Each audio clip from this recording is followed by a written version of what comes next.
Bismillahirrahmanirrahim. Assalamualaikum warahmatullahi wabarakatuh.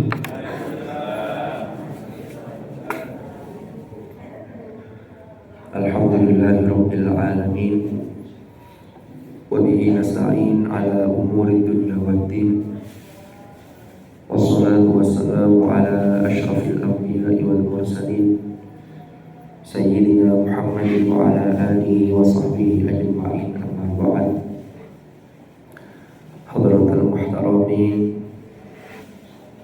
para ulama, para asatidz yang saya hormati, para hadirin dan hadirat jamaah Masjid Al-Barokah Tirtasani rahimakumullah. Alhamdulillahirabbil alamin.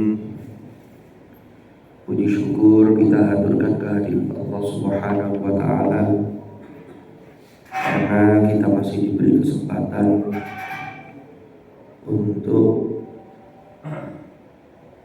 melaksanakan aktivitas kita, dalam hal ini aktivitas-aktivitas yang positif, yaitu melaksanakan dalam rangka ta'abbud atau beribadah atau menghamba kepada Allah Subhanahu wa taala. Mudah-mudahan apa yang kita laksanakan ini, mulai dari tadi sebelum subuh, lalu sholat subuh berjamaah, kita lanjutkan dengan bacaan al-awrad ba'da sholatil maktubah, lalu kita lanjutkan dengan kajian keilmuan. Mudah-mudahan ini semua menjadi satu amal yang diterima dan diridhai oleh Allah Subhanahu wa taala. Dan mudah-mudahan ini juga menjadi salah satu wasilah turunnya rahmat Allah, sehingga kita semua, keluarga kita, putra-putri kita, anak cucu kita, generasi-generasi kita berikutnya ditakdir menjadi orang-orang yang saleh salihah.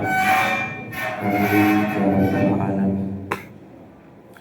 Para bapak, para ibu, hadirin dan hadirat rahimakumullah, kita bersyukur karena kita ini masih ikut aktif di dalam komunitas-komunitas orang-orang yang baik. Karena memang ada satu ungkapan, menyalakan cahaya di tengah kegelapan itu penting. Tapi yang juga tidak kalah penting itu adalah bagaimana menjaga cahaya itu agar tidak padam. Makanya di dalam Al-Quran, di dalam surah Al-Fatihah, itu kan selalu kita ulang di dalam sholat kita. Suratul Fatihah ada ayat ihdinas siratal mustaqim. Ada orang-orang yang salah paham ketika memahami bahwa ketika seseorang meminta petunjuk kepada Allah, tunjukkanlah kepada kami as-sirat al-mustaqim, jalan yang lurus. Lalu ada yang memahami berarti kalau minta diberikan petunjuk ke jalan yang lurus, itu berarti belum berada di jalan yang lurus. Nah, ini yang harus kita luruskan. Dalam konteks bahasa Arab, ada perbedaan antara ihdina as-siratal mustaqim dengan seumpama ada ihdina ilas siratil mustaqim. Kalau ihdina siratal mustaqim itu cakupannya kita ini selalu minta petunjuk, selalu minta bimbingan Allah, selalu minta diturunkan hidayah. Karena hidayah itu kan levelnya bertingkat-tingkat. Setelah mencapai ini terus berikutnya, prestasi-prestasi rohani itu terus tidak ada selesainya, sampai kita menghadap kepada Allah. Maka kalau as-siratal mustaqim itu kita baik di luar ataupun sudah di dalam petunjuk itu, maka kita tetap meminta petunjuk agar tidak salah jalan. Beda dengan yang tadi itu, umpama ila berarti masih di luar, belum masuk. Tapi kalau ini bisa jadi belum masuk atau sudah masuk tapi agar tidak salah jalan. Nah, salah satunya kan di ayat berikutnya lanjutannya siratal ladzina an'amta 'alaihim. Agar kita ini selalu berada di jalan yang diridhai oleh Allah, hidayah Allah, maka yang kita tempuh adalah jalannya orang-orang yang telah diberi nikmat oleh Allah. Dan itu dijelaskan dalam surah An-Nisa, ulaikal ladzina an'amallahu 'alaihim. Dijelaskan siapa mereka yang diberi nikmat oleh Allah, minan nabiyyin, yaitu para nabi, wasiddiqin, para orang-orang yang siddiq, wasyuhada, para orang-orang syuhada, wassolihin, dan juga orang-orang solih.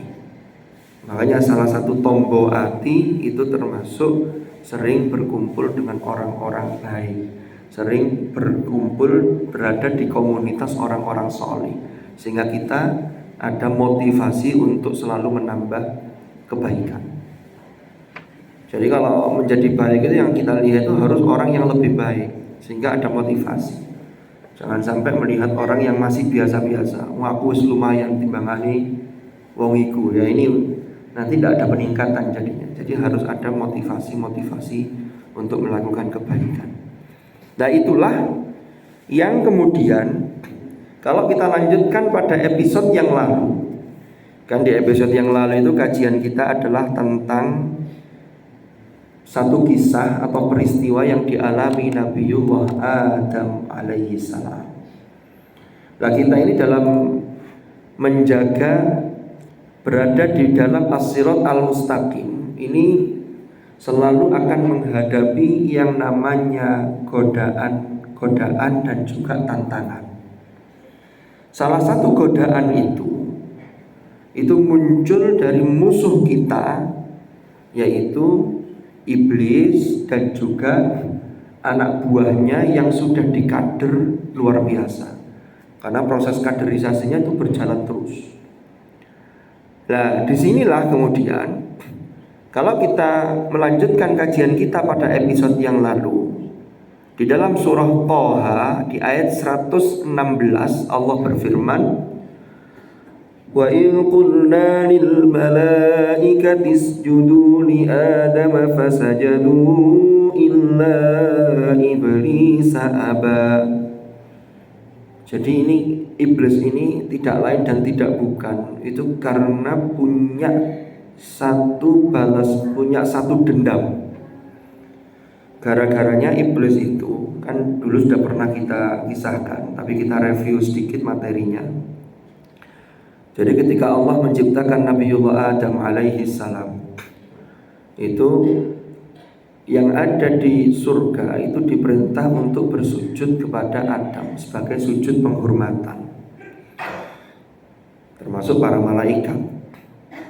Tapi ternyata iblis yang nama aslinya adalah Azazil ini tidak mau sujud karena merasa lebih baik dibanding Adam. Ana khairum min. Makanya di sini diungkapkan fasajadu illa iblisa aba. Apa itu maksudnya? Iblis itu enggan karena sudah merasa lebih baik. Makanya kita ini harus hati-hati. Penyakit utama iblis itu adalah keengganan yang dilandasi oleh merasa lebih baik. Umpama kita mau ngaji, lalu sudah merasa masih ngaji kok ngerti biar ciliane, saya ini lebih senior, saya ini lebih baik, tidak jadi ngaji, umpama. Nah, ini harus kita ekstra hati-hati. Lanjutannya, fakulna ya Adam, di ayat 117, maka kami berfirman. Jadi iblis itu kan gara-gara tidak mau sujud, maka dia diusir oleh Allah dari surga. Fakhruj innaka minas sagirin. Jadi termasuk orang-orang yang hina, termasuk kelompok makhluk yang hina karena tidak mentaati perintah Allah. Jadi orang termasuk kita manusia itu kalau suka membangkang terhadap aturan Allah, ini akan jatuh derajatnya menjadi orang-orang yang remeh, yang hina. Bahkan kalau dalam surah At-Tin disebutkan tsumma radadnahu asfala safilin. Nauzubillah. Lanjut. Lalu kemudian karena iblis ini diusir, dia ini tidak terima. Kemarin sudah kita bahas dalam surah Al-A'raf itu sekilas mengajukan permohonan termasuk untuk menggoda Adam sampai anak keturunannya. Dihalang-halangi agar menjadi orang yang tidak bersyukur. Nah, Adam diingatkan oleh Allah, "Fakulna ya Adam, wahai Adam, inna hadza aduwwul laka wa li zaujika." Ini iblis ini adalah musuh bagimu dan musuh bagi istrimu. Adam itu dipeseni dua hal. Pertama, wahai Adam, ini iblis ini adalah musuh bagimu. Yang kedua, musuh bagi pasanganmu. Zauj itu dalam bahasa Arab itu maknanya pasangan. Tapi seiring berjalannya waktu kemudian ada istilah zauj sama zaujah. Zauj itu suami, zaujah itu istri. Tapi makna asalnya zauj itu ya bisa zauj, bisa zaujah, bisa suami, bisa istri. Makanya ketika di sini ayatnya inna hadza aduwwul laka wali zaujika, kok tidak menggunakan wali zaujatika, maka ini jangan sampai difahami keliru. Umpama yang keliru itu begini, hai Adam, ini iblis ini adalah musuh bagimu dan juga bagi suamimu. Loh, iblis lah punya siapa? Adam kok punya suami? Ini zauj ini maknanya pasangan. Berarti kalau pasangannya laki-laki, secara fitrah itu berarti perempuan. Ini wali zaujika, ini ada satu pesan secara implisit, pesan tersirat. Orang laki-laki, bapak-bapak itu punya tanggung jawab pertama terhadap dirinya, yang kedua terhadap istrinya. Makanya nun sewu bapak-bapak, bapak-bapak itu harus menjadi ar-rijalu qawwamun. Qawwam itu pemimpin dalam keluarga, tapi bukan yang diktator, bukan yang otoriter, tapi tetap mengarahkan istrinya. Jadi kalau istrinya itu ada sesuatu tergoda oleh rayuan-rayuan setan atau iblis, maka suami itu dimintai juga pertanggungjawaban. Ini berat nih jadi bapak-bapak itu. Makanya saya itu pernah angan-angan itu apa ya, sekilas tadabbur lah. Kenapa dalam Al-Quran itu perintah sholat Jumat itu kan lafadznya umum. Ya ayyuhalladzina amanu idza nudiya lis-shalah mi yaumil jumu'ah fas'au ila dzikrillahi wa dzarul bai'. Tapi kemudian dijelaskan secara rinci atau taksis, bayanut taksis di dalam hadis Nabi. Nabi itu dalam hadisnya itu mentaksis perintah yang umum itu dispesifikkan untuk kecuali 4 orang atau 4 golongan. Di antaranya yang tidak wajib Jumatan itu perempuan, anak kecil, atau laki-laki atau perempuan yang sedang sakit sehingga tidak bisa melaksanakan Jumat, atau hamba sahaya, budak. Lah perempuan itu tidak wajib Jumatan, laki-laki wajib sholat Jumat. Di dalam sholat Jumat itu kan ada khutbah, karena termasuk dalam rukun Jumat itu gandengannya ya khutbah. Khutbah itu rukunnya, di dalam khutbah itu ada rukun yang namanya pesan takwa. Rupanya ini ada pesan implisit. Kok bapak-bapak atau orang laki-laki yang diwajibkan Jumatan, agar setiap pekan bapak-bapak itu laki-laki itu mengupgrade ketakwaannya, lalu ketakwaan yang sudah di-upgrade itu bisa diimplementasikan dan bisa disampaikan kepada orang-orang yang menjadi tanggungannya. Loh kan berat itu. Jadi setiap satu pekan diingatkan ittaqullah. Karena ternyata kalau kita lihat ya para bapak, para ibu, di surah An-Nisa itu, wal yakhshal ladzina law taraku min khalfihim dzurriyyatan dhi'afan khafu 'alaihim.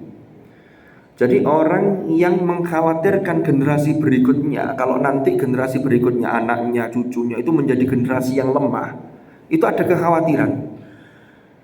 Nanti anak saya ini keilmuannya gimana, ketakwaannya gimana, secara ekonomi gimana, mungkin ada kekhawatiran. meninggalkan generasi yang bi'afan, yang lemah. Khaufu alaihim. Apa kata kuncinya? Falyattaqullaha wal yaqulu qaulan sadida. Hendaklah mereka ini senantiasa bertakwa kepada Allah, dan hendaklah mereka ini senantiasa mengucapkan ungkapan atau ucapan-ucapan yang sadida, yang benar. Ternyata kuncinya dua. Falyattaqullah itu maknanya luas. Kita ini ikut ngaji begini, ini mengupgrade ketakwaan kita. Mudah-mudahan kesergepan kita, kesalehan kita itu bisa nanti ada asarnya pada generasi-generasi berikutnya. Gus Baha itu pernah cerita dan sering itu. Jadi orang soleh itu berat. Manusia itu kan punya nafsu. Allah memberikan hawa nafsu. Nafsu itu tujuannya itu agar manusia itu lebih dinamis, asalkan nafsu itu dibimbing oleh wahyu. Wa ma ubarri'u nafsi innan nafsala ammaratun bisu'i illa ma rahima rabbi. Kan begitu. Itu kata-katanya Nabi Yusuf. Kalau malaikat itu stagnan.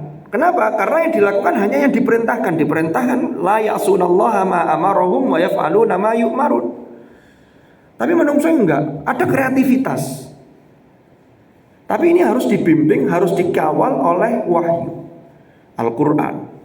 Lalu petunjuk Rasulullah sesuai dengan petunjuk Allah, kan begitu. Sehingga tidak ngawur. Makanya ada syariat pernikahan.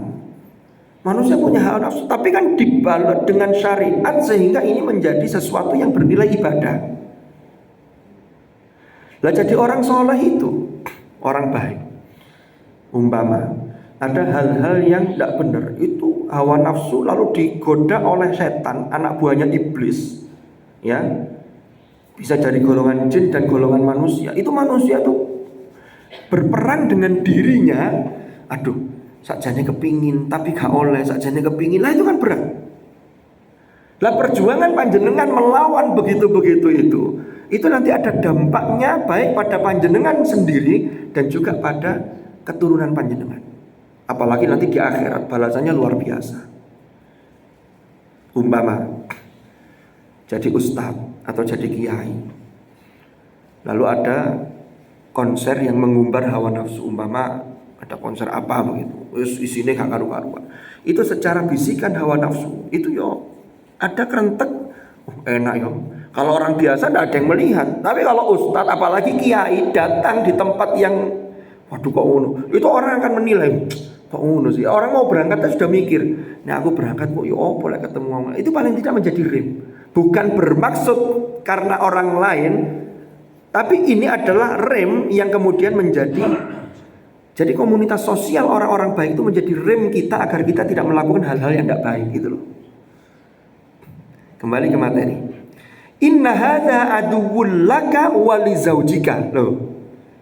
Bapak, ini memang berat tugasnya. Tapi memang itu fitrahnya begitu. Memang bebannya begitu. Lanjutannya, fala yukhrijannakuma, tapi kalau kemudian sampai tergoda oleh iblis, fala yukhrijannakuma, Allah berfirman, Allah mengatakan, jangan sampai temenan iblis itu mengeluarkan kalian berdua minal jannah, dari surga. Fatashqa 117 ayat ini yang menyebabkan kamu menderita. Yang menarik para bapak, para ibu, kita lihat ayat ini yang mendapatkan khitab atau panggilan, dipanggil oleh Allah itu Nabi Adam. Ya Adam, inna hadza aduwwul laka wa li zaujika. Jadi Adam yang dituturi oleh Gusti Allah. Iblis ini musuh bagimu dan musuh bagi istrimu, bagi pasanganmu. Jangan sampai iblis itu benar-benar bisa mengeluarkan kalian berdua. Jadi pesannya kepada Adam, tapi dua ini, Adam dan pasangannya, mengeluarkan dari surga. Fatashqa yang menyebabkan kemudian kamu ini menderita. Panjenengan bersani. Kalau tadi ada kuma aduwwul laka wa li zaujika, lalu fala yukhrijannakuma minal jannah, ternyata di endingnya itu hanya Adam saja yang fatashko, maka engkau berat. Artinya apa? Kalau sampai kamu atau istrimu tergoda oleh iblis, nanti yang soro itu kamu sebagai suami, loh begitu. Yang berat tuh kamu. Maka ketika di dunia apa yang terjadi? Ketika turun di bumi ini. Jadi bedanya kalau bumi itu tempatnya, kalau dunia itu alam, alam dunia, alam akhirat. Alam akhirat tempatnya kalau tidak surga ya neraka. Alam dunia bumi. Ya walaupun orang-orang barat itu sudah berpikir bagaimana agar bisa planet lain itu dijadikan sebagai tempat tinggal dan seterusnya. Ini masih ya tidak tahu itu. Tapi yang jelas yang disiapkan oleh Allah dia bumi ini sudah siap dengan segala perangkatnya. Ada oksigennya dan seterusnya. Nah, kalau di sana kan tidak ada. Terus di sana di luar negeri, di luar angkasa juga tidak ada Indomaret kan. Karena tidak ada oksigennya. Kita lanjutkan. Nah, laki-laki kenapa kok disebut fatashko ketika menjalani kehidupan di muka bumi ini? Karena kewajiban nafkah itu ada pada pihak laki-laki. Laki-laki yang sudah menyatakan qabiltu nikahaha wa tazwijaha bil mahril madhkur, maka segala hak dan kewajiban itu menempel pada dirinya. Kalau punya keluarga, punya istri, punya anak tidak dinafkahi, dosa. Maka harus ada ikhtiar-ikhtiar dalam rangka kasab, dalam rangka bekerja untuk memperoleh maisha. Nah itu tanggung jawab laki-laki. Nah ini kalau membahas ini nanti panjang. Jadi itu bisa dilihat secara implisit dari ayat ini, fatashko. Kalau ada sesuatu laki-laki juga umpama istrinya bermasalah dan seterusnya, anaknya, yang paling dimintai pertanggungjawaban dari orang tua itu pertama bapaknya ditanya. Karena ayah itu adalah kepala keluarga. Rasulullah itu sebelum wafat beliau berpesan. Salah satu pesannya itu as-salatu wa ma malakat aimanukum. Kita diperintah untuk menjaga sholat sekaligus wa ma malakat aimanukum itu ngopeni atau memperhatikan amanah kita terhadap orang-orang yang menjadi tanggung jawab kita. Kalau dulu malakat aimanukum maknanya adalah termasuk tuan yang punya budak-budaknya. Kalau dalam konteks yang luas yaitu orang-orang yang menjadi tanggung jawab kita. Lanjutannya, innalaka alla taju'a fiha wa la ta'ra wa annaka la tadhma'u fiha wa la tadha. Ini ayat 118 sampai 119. Wahai Adam, hati-hati. Kalau iblis sampai mengeluarkanmu dari surga, maka menyebabkan engkau sengsara. Sakjane saiki ketika engkau sudah berada di surga, innalaka alla taju'a fiha wa la ta'ra. Sesungguhnya engkau tidak pernah merasa lapar di dalam surga. Jadi orang di surga itu tidak pernah merasa lapar. Innalaka alla taju'a fiha wa la ta'ra, dan engkau tidak berpakaian. Ta'ra itu mohon maaf, itu maknanya telanjang, tidak pakai pakaian. Kalau wala ta'ra berarti tidak berpakaian. Tapi di surga alla taju'a wala ta'ra ay alla ta'ra. Artinya apa? Di surga itu kebutuhan terpenuhi. Kita lihat Allah mendahulukan al-ju, alla taju'a, ja'a, ju' pakai ain bukan pakai hamzah. Itu maknanya rasa lapar. Lapar itu berarti kaitannya dengan kebutuhan pangan. Ini kebutuhan primer manusia. Orang itu gara-gara lapar, umpama tidak bisa membeli bahan makanan dan seterusnya. Ini yang kemudian dimanfaatkan oleh orang-orang di luar kita sehingga keimanannya bisa dibeli. Wes tak penuhi, tapi syaratnya akidah kamu harus ganti. Kamu harus masuk agama ini, mau begitu. Makanya Rasulullah di dalam sabdanya yang lain itu mengatakan kadal faqru an yakuna kufran. Hampir-hampir kefakiran seseorang itu bisa menjadikan seseorang itu kufur. Naudzubillah.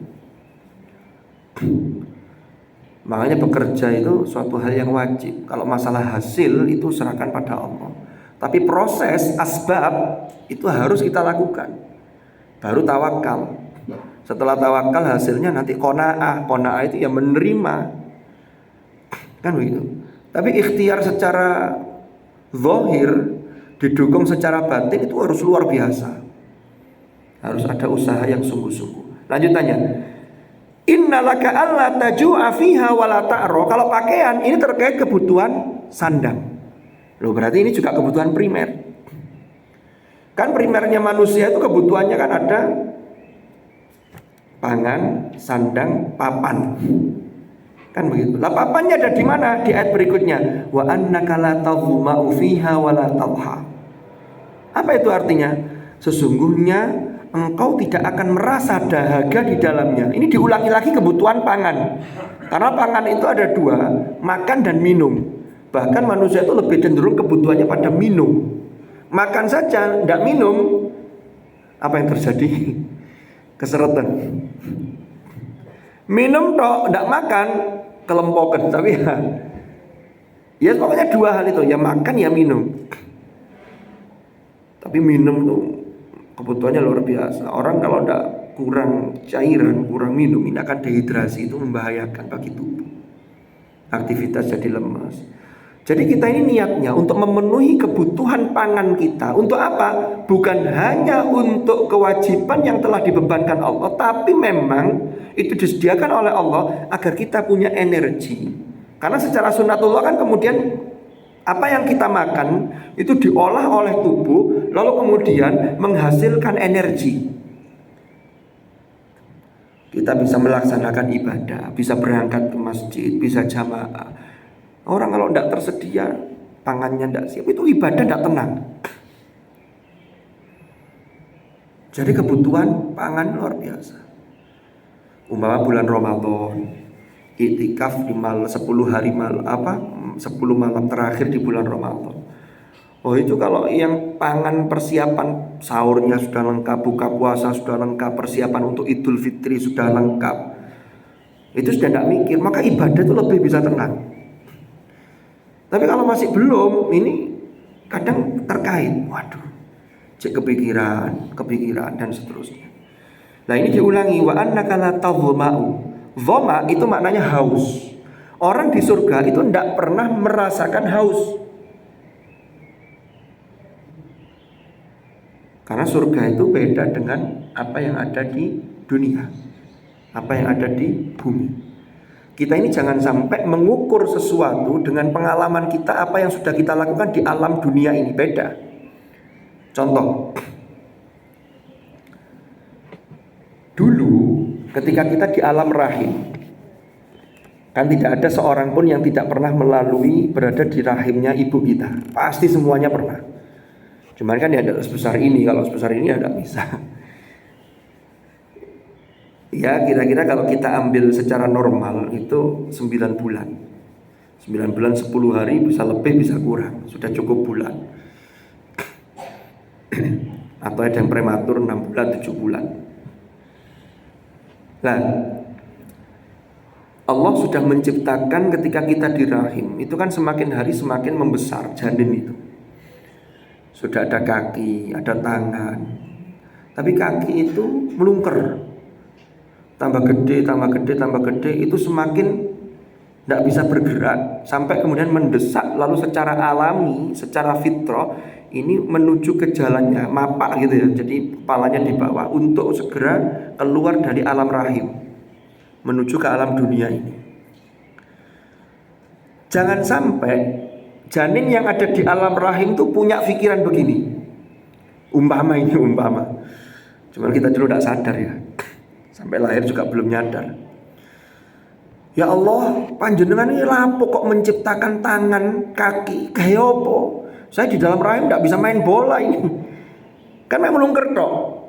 Ternyata Allah sudah menyiapkan kaki itu nanti ada fungsinya.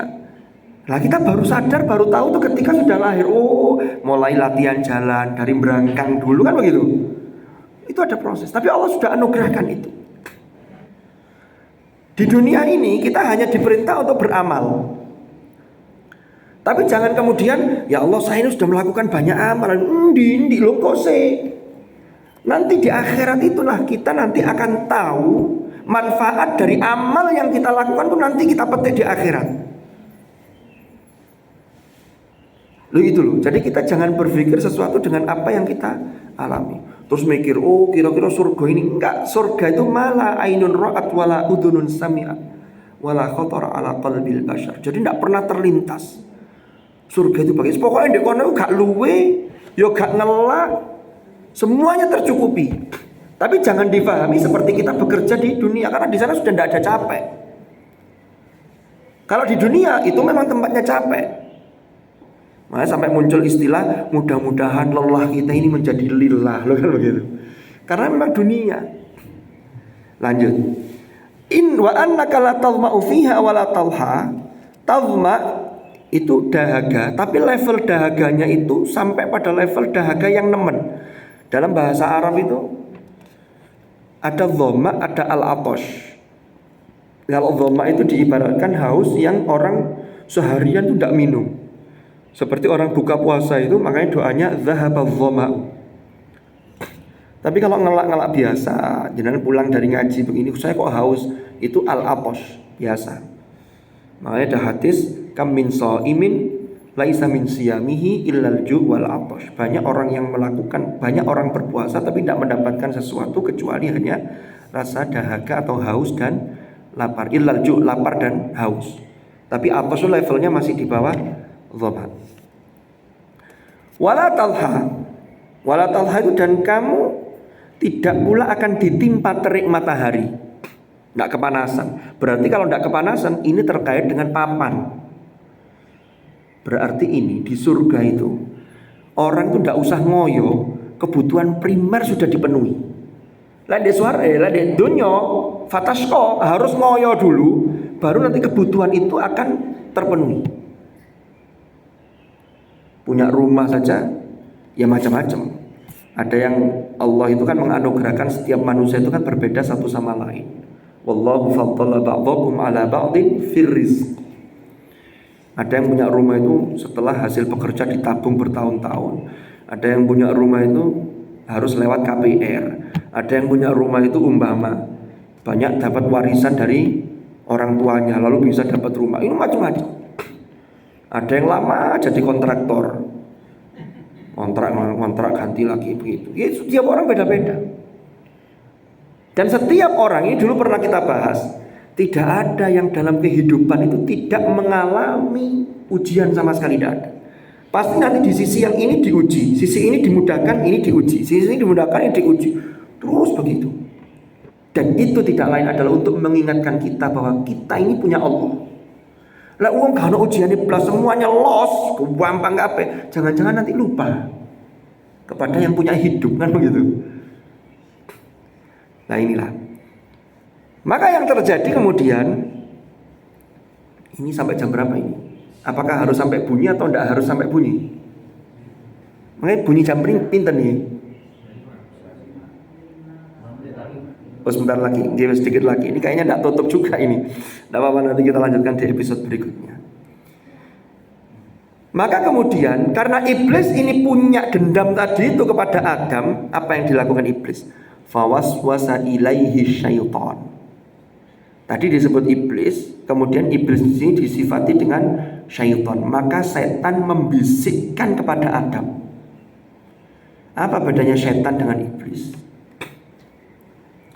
Iblis itu pimpinan geng atau gembong, ini pimpinan tertinggi dari asyayatin. Pokoknya sing bangkang-bangkang nang pangeran kepada Allah, ini pimpinannya iblis. Dan iblis ini selalu membuat sistem regenerasi yang itu berjalan terus sampai ila yaumil qiyamah. Setan itu anak buahnya iblis yang sudah dikader, itu juga ada level-levelnya. Setan itu bisa dari golongan jin dan manusia. Dalilnya mana? Surat An-Nas, minal jinnati wan nas. Dalam surah Al-An'am Allah juga berfirman, syayatinal insi wal jin. Ada ayat itu. yuhi ba'dhum ila ba'din zukhrufal qawli ghurura. Lah ketika disebut syayatin, syaiton, itu maknanya syaitana itu maknanya jauh-jauh dari rahmat Allah. Jadi makhluk yang jauh dari rahmat Allah melakukan pembangkangan. Ini kelompoknya syayatin. Lah iblis itu dalam konteks ini iblis atau setan itu menggoda dengan fawaswasa. Setan itu godanya macam-macam. Bisa bentuk fawaswasa, waswasati syayatin. Ada bentuk lain hamazat. Maka di juz 18 itu di surah Al-Mu'minun ada ayat Rabbi a'udzu bika min hamazati syayatin. Dan setan itu godanya itu pakai khutuat, ada strategi langkah-langkahnya.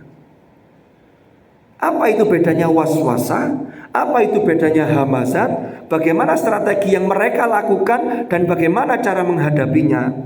Insya Allah kita lanjutkan pada episode yang akan datang. Wallahu a'lam bishawab. Mudah-mudahan manfaat, mudah-mudahan barokah. Ala hadhihi niyyah as-salihah. Al-Fatihah.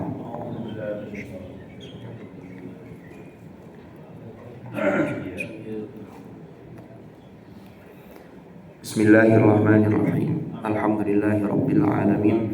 Allahumma shalli wa sallim ala sayyidina Muhammad. Allahumma ya Allah, ij'alna wa auladana wa dhurriyyatina wa ahlana wa ashabana min ahlil Qur'an wa min ahlil ilmi wa ahlil khair wa ahlil tuqa wa la taj'alna wa iyyahum min ahli syarri wal dhir.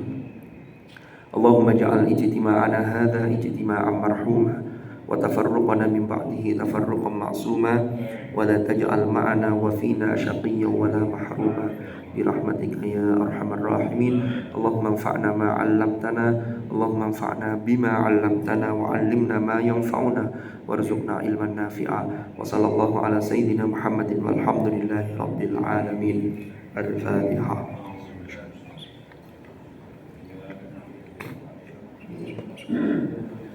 Subhanakallahumma bihamdika asyhadu an la ilaha illa anta astaghfiruka wa atubu ilaik. Wa sallallahu ala sayyidina Muhammad walhamdulillahi rabbil alamin. Hadanallahu wa iyyakum ajma'in. Al-'afwa minkum. Wassalamu alaikum warahmatullahi wabarakatuh.